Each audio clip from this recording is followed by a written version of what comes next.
C'est à Paris que je suis devenue noire. Je venais de débarquer de Martinique pour mes études. Mais enfin, mademoiselle, on ne fait pas un diplôme d'études là-dessus. Ça, c'est ce que mon professeur m'a dit quand j'ai proposé de faire mon mémoire sur la case de l'oncle Tom. J'adore ce livre. C'est l'un des tout premiers romans anti-esclavagistes. J'ai tenu bon. C'était ma première victoire. Bon, on m'a quand même imposé d'ajouter un chapitre sur les Blancs. C'était ça le Paris des années 20. Un Paris où la hiérarchie des races était la norme.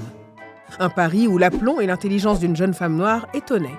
Un Paris où une jeune femme noire qui a du caractère et du talent, ça surprenait. Pour me changer les idées, j'allais danser dans des petits bals de quartier. Vers 1920, à Paris, on commençait parfois à entendre ces sons venus d'ailleurs, des rythmes antillais, des chansons d'anciens esclaves d'Amérique. Cette musique, ça a été un déclic. Elle était une fenêtre vers mes origines. Des origines dont, peut-être, pour la première fois, j'étais fière. Plus tard, j'ai emménagé avec ma sœur Jeanne, à Clamart, près de Paris. Le dimanche, on recevait des poètes, des politiciens. Senghor était de la partie, Aimé Césaire aussi. J'étais portée par un grand mouvement de cœur et de fraternité. J'avais retrouvé mes frères jusque-là ignorés. Je me suis donnée à leur cause, dans le plus grand enthousiasme. De nos discussions est né un petit journal, la Revue du Monde Noir. Nous voulons créer entre les Noirs du monde entier un lien intellectuel et moral qui leur permette de se connaître, de s'aimer fraternellement et de défendre leur intérêt collectif.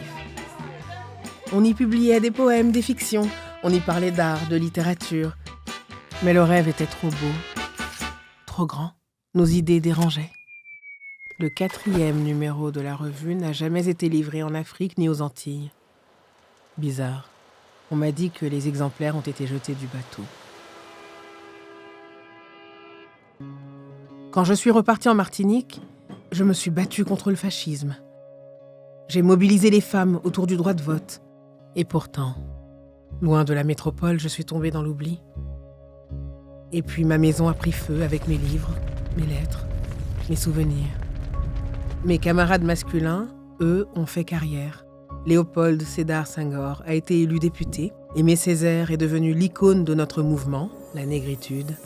En réalité, ils ont repris les idées que nous avons brandies, mes sœurs et moi. Ils les ont exprimées avec beaucoup plus d'étincelles et de brio. Nous n'étions que des femmes, certes, mais de véritables pionnières.